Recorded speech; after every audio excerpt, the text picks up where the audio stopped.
ہاتھ سے برائی کو روکیں گے، ظلم کو روکیں گے تو خون نکلے گا. جی تو یہی کہا تھا نبی علیہ السلام نے کہ مسلمان جب بھی برائی کو دیکھے گا تو ہاتھ سے روکے گا. اگر ہاتھ سے نہیں روک سکتا، یہ کیسے پتا چلے گا ہاتھ سے نہیں روک سکتا؟ جب تک روکے گا نہیں. اور ہاتھ سے روکنے کا مطلب تھا اس حد تک ہاتھ سے روکنا ہے کہ چاہے مارے جاؤ. اور اگر پھر ناکام ہوتے ہو، اگر نہیں روک سکتے مطلب ناکام ہوتے ہو، تو پھر زبان سے بولو گے، اور زبان سے بھی اس حد تک بولنا ہے کہ چاہے مارے جاؤ، کیونکہ برائی کو روکنا ہے آپ نے. تبلیغ سے کون سی برائی رکی ہے آج تک؟ بتائیں نا.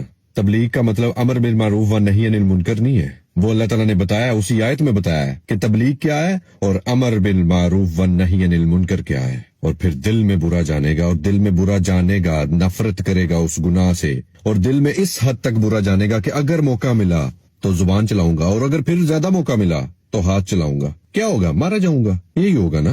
نصیحتیں نہیں کرنے آیا اسلام، آرڈر دینے آیا اسلام. خاموشی از اکول ٹو شریک ہونا. اس کی وضاحت بھی کر دیتا ہوں. نبی علیہ السلام کی حدیث قدسی ہے کہ اللہ تعالیٰ نے فرشتوں کو آرڈر دیا کہ ایک بستی کو اڑانا ہے، ریڈی ہو جاؤ، پتھر برسانے ہیں اس بستی پہ، عذاب بھیجنا ہے. تو آگے سے جبریل علیہ السلام نے کیا بولا کہ اللہ ادھر تو تیرا بڑا نیک بندہ ہے، ساری رات قیام کرتا ہے، ذکر اذکار سے باہر ہی نہیں آتا، روزے رکھتا ہے سارے. اور اللہ تعالیٰ نے کیا کہا آگے سے؟ سب سے پہلے اسے ہی مارنا ہے، سب سے پہلے اس پر پتھر پھینکنے ہیں. Do you know Y?